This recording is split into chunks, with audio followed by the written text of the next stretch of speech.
السلام عليكم ورحمة الله. أهلا بكم في فيديو جديد. النهاردة هنعمل مع بعض وصفة حلوة جدا، وهي القرص الفلاحي الطرية بالطعم والريحة الفلاحي. من أحسن وصفات ممكن تجربوها للقرص، قرص هشة وطرية وبتدوب في البق، ومقادير مضمونة بإذن الله. تابعوا الفيديو الآخر إن شاء الله الفيديو يعجبكم ويكون مفيد بالنسبة لكم. ومتنسوش بقى لو الفيديو عجبكم تدعموني بلايك، ولو لسه مش مشتركين في القناة ياريت تشتركوا. ويلا نشوف وصفتنا النهاردة هنعملها ازاي. ودي المقادير اللي معايا. اول حاجه معايا كيلو من الدقيق المنخول، هضيف عليه ربع معلقه صغيره من الملح. معايا كمان كوبايتين من اللبن الرايب. ده لبن كرايب عندي، لو مش متاح عندكم ممكن ان انتوا تروبوا اللبن في البيت، او ان انتوا تشتروا لبن رايب جاهز. معايا كمان كوبايه نصها سمنه ونصها زيت. ومعايا كمان 3 معالق كبار من القشطه، ومعلقتين كبار من اللبن البودرة، معلقتين كبار ممسوحين من الخميرة، ومعلقتين كبار من السكر، ومعلقتين صغيرين من البيكنج باودر. اول حاجة هجيب كده تلت كوباية من المية الدافية عشان ادوب فيها الخميرة مع السكر. بدوبهم كده في المية وبسيبهم يعني دقيقة بس اتأكد ان الفقاعة دي كده اتعملت على الوش، عشان اتأكد ان الخميرة معايا نشطة. هضيف بقى عليها باقي المكونات، اللبن الرايب والسمنة مع الزيت، واقلبهم كويس. وهضيف عليهم القشطة هنا كانت في الفريزر، فعشان كده يعني قوامها متماسك شوية. وهضيف كمان اللبن البودرة والبيكنج باودر واقلبهم كلهم كويس جدا مع بعض. بعد كده بقى هضيف الدقيق على مراحل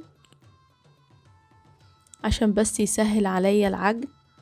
هقلبه كده، هقلب جزء منه الاول مع المواد السائله، وبعدين هضيف الباقي وابدا ان انا اعجن. ما بعجنش كتير، يا دوبك العجينه تلم معايا، مش من الحاجات اللي بتحتاج عجن كتير.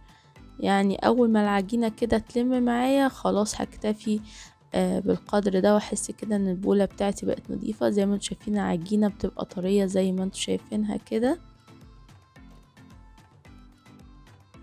هبدأ بقى ان انا اغطيها بالبلاستيك راب واسيبها لحد ما تخمر.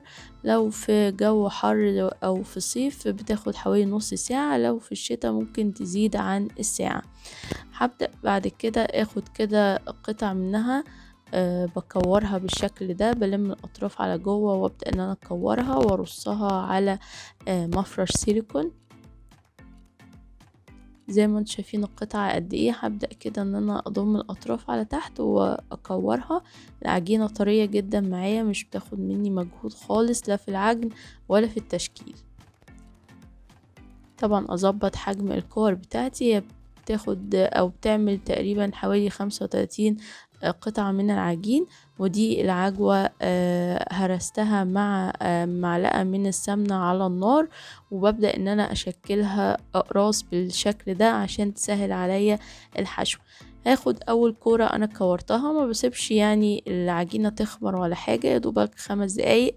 او لما اخلص تكوير العجين هاخد اول عجينة او اخد اول قطعة انا كورتها وابدأ ان انا اشكلها. بحط فيها العجوة بالشكل ده وبلم الاطراف بتاعتي وببدأ ان انا ابططها كده، وهرصها في صاج مدهون زيت خفيف، وابدأ ان انا اساوي شكلها عشان يبقى كل القرص بتاعتي شكلها كده حلو، وتبقى شكلها متساوي بالشكل اللي انتوا شايفينه ده. هكمل بقى تشكيل العجين بتاعي بنفس الطريقة. هفرد القرصة كده وابدأ احط حشو العجوة وابدأ الم الاطراف زي ما انتوا شايفين كده، وابدأ ان انا اظبطها وافردها بنفس الطريقة.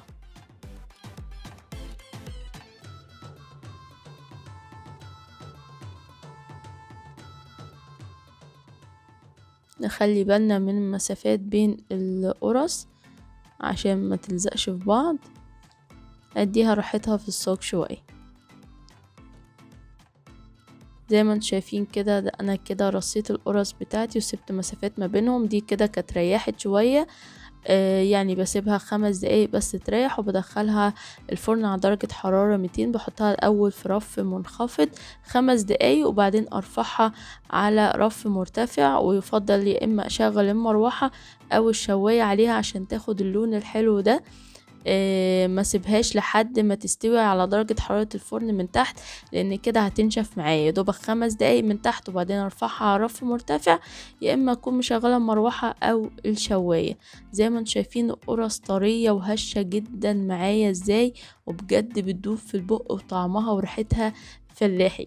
اتمنى تكون الوصفة عجبتكم وتجربوها، وما تنسوش بقى لو الفيديو عجبكم تعملوا لايك، ولو لسه مش مشتركين في القناة ياريت تشتركوا وتفعلوا زر الجرس عشان يوصلكوا كل اشعارات فيديوهات الجديدة.